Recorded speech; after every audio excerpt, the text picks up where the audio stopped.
Olá, graça e paz do Senhor Jesus seja com todos nós. Uma ótima terça-feira para todos. Terça-feira, dia 16 de junho de 2020. Terça-feira é sempre dia de falarmos de declaração de fé. Declaração de fé que é um resumo das nossas principais doutrinas, os principais ensinamentos que nos ajudam a conduzir a nossa comunidade da fé. Então, é um documento muito importante que eu realmente indico que você não só leia, mas estude. Se você não é da Igreja Nave, que você peça isso para o seu pastor, para que você possa ter acesso realmente às principais doutrinas aí da sua igreja. Nós estamos falando do nosso 9º artigo, e o 9º artigo trata de um assunto bem polêmico, trata do batismo e da ceia. Mas o assunto é polêmico, na minha opinião, por dois aspectos. Primeiro, porque os crentes não estudam a palavra de Deus, né? Eles ficam pegando opiniões de um e de outros, em vez de assentarem-se, ler sobre o assunto e tirarem as suas dúvidas, né? Com alguém mais maduro, com alguém mais experiente na fé. Outro aspecto que muitas vezes está por trás das polêmicas envolvendo batismo e ceia é a nossa carnalidade. Gostamos de discussões, gostamos dessas polêmicas que não acrescentam em absolutamente nada, às vezes até envergonha o nome do Senhor. Bom, mas temos que falar sobre o assunto e temos que mostrar o que nós vemos de forma muito clara nas Escrituras. E o que nós vemos de forma muito clara nas Escrituras é que, e falamos isso na semana passada, o batismo e a ceia são ordens de Jesus dadas à igreja, ordens essas que têm valor simbólico. Então falamos isso na semana passada e demos ali vários textos bíblicos que vão de encontro exatamente nesse sentido. Hoje, dando sequência, nós vamos falar um pouco sobre a forma como o batismo deve ser realizado. Então, nós temos o seguinte: o batismo consiste na imersão do crente em água após sua pública declaração de fé em Jesus Cristo como Salvador único, suficiente e pessoal. Então, aqui nós falamos duas coisas diretas sobre a forma como o batismo deve ser realizado e uma de forma indireta. As duas coisas diretas o batismo deve ser feito por imersão em água. Essa é a regra, né? O indivíduo deve ser literalmente mergulhado, que é a palavra batismo, mergulhado em água, né? Paulo vai falar sobre isso em Romanos capítulo 6, fazendo uma figura do batismo, a morte e ressurreição. Então, na nossa opinião, o indivíduo deve ser mergulhado em água, imerso em água. Outra coisa que falamos aqui de forma direta é que isso deve ser feito após uma pública declaração de fé, né? Ele precisa declarar publicamente que crê e confia na obra consumada de Jesus Cristo para a sua própria salvação. Isso está direto aqui. De forma indireta, nós estamos também eliminando o pedobatismo, ou o batismo de crianças. Por quê? Uma criança, ela não pode fazer uma pública declaração de fé. Primeiro, porque ela não tem consciência do que está fazendo. E segundo, né, uma criança recém-nascida, às vezes, nem fala. Então, na nossa opinião, o batismo de crianças não é saudável e não é bíblico, porque não está inserido aí uma pública declaração de fé. Aí alguém vai dizer, mas no futuro ele faz essa pública declaração de fé. Então, para que correr para batizar, né? Então, no futuro, quando ele fizer a pública declaração de fé, ele é batizado. A gente não precisa ter correria para batizar. Eu não entendo, às vezes, essa pressa que muita gente tem para batizar. O batismo não precisa ser feito com pressa, até porque o batismo não é condição para a salvação. Na verdade, o batismo é um sinal de que foi salvo, mas não é condição para a salvação. Falando dessa forma aqui, isso aqui é uma regra. Dentro da regra tem exceções. Eu já presenciei casos de pessoas que foram batizadas com aguinha na testa, e porque não tinham condições de ir para um lugar e mergulhar na água. Invalida o batismo? De jeito nenhum.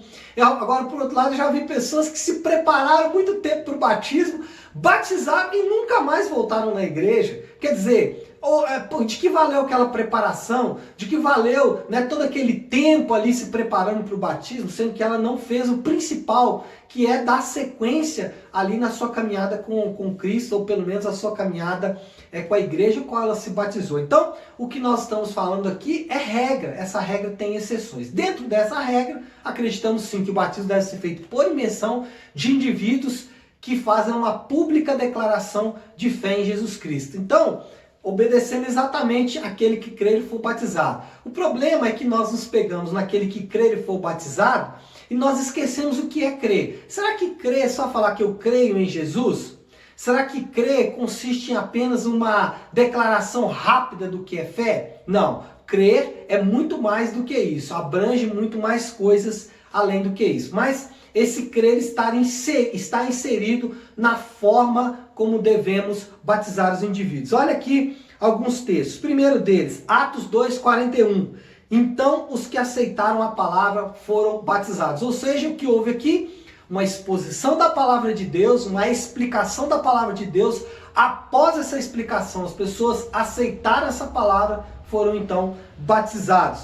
Depois em Atos capítulo 8, versículo 12, fala que Filipe estava evangelizando, né? Quando, porém, deram crédito a Filipe que os evangelizava, sobre o quê? A respeito do reino de Deus, do nome de Jesus, iam sendo batizados, assim homens como mulheres. O que nós não sabemos aqui é quanto tempo durou esse período de evangelização de Filipe.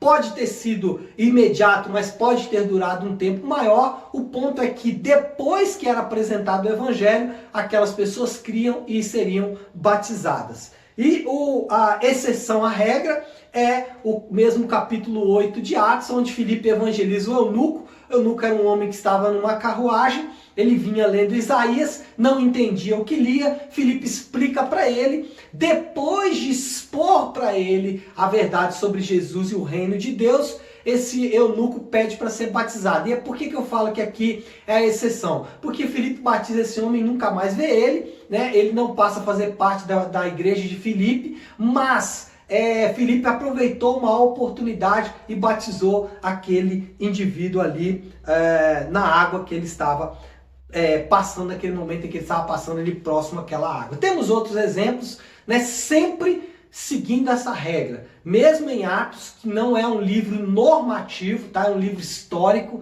é um livro narrativo, narra uma história, tá? Mas mesmo em Atos, que é um livro narrativo, nós temos ali sempre essa sequência. Ouviam a palavra, davam crédito, faziam algum tipo de declaração de fé pública, depois eram batizados. Depois, no Novo Testamento, nas outras cartas do Novo Testamento, vai seguir essa mesma prática. As pessoas recebiam algum tipo de ensinamento e aí depois desse ensinamento faziam uma declaração pública de fé e eram batizados. Agora, muito mais importante do que a forma que eu sou batizado, que é importante, mas muito mais importante que isso é o motivo para ser batizado. Tem pessoas que querem ser batizadas por orgulho, para dizer o seguinte: eu concluí uma parte, né? Faz um curso na igreja e o batismo é como se fosse a formatura do curso. Isso é orgulho. Ou para mostrar para as pessoas que ela é batizada. Ou batizar por medo: não preciso batizar porque senão vai ter maldição na minha vida. Isso é motivo errado. Ou batizar por superstição: eu vou batizar porque aí vai cair uma chuva de bênçãos sobre a minha vida. Motivo errado. Quais são os motivos certos para batizar? Obedecer uma ordem de Jesus, obedecer de forma voluntária e confiante naquilo que Jesus manda. E segundo, como testemunho daquilo que Jesus fez na sua vida. Esses são os motivos corretos para se batizar. E muito mais do que a forma, quem deve se batizar, de que forma deve se batizar. Eu acho que a pergunta é: por que se batizar? Essa é a pergunta boa, essa é a pergunta séria e essa é a pergunta importante. E antes de você batizar alguém, antes da nossa igreja batizar alguém, nós devemos perguntar isso para essa pessoa: por que você quer ser batizada? E a resposta dessa pessoa vai dizer muito sobre se ela deve ou não ser batizada.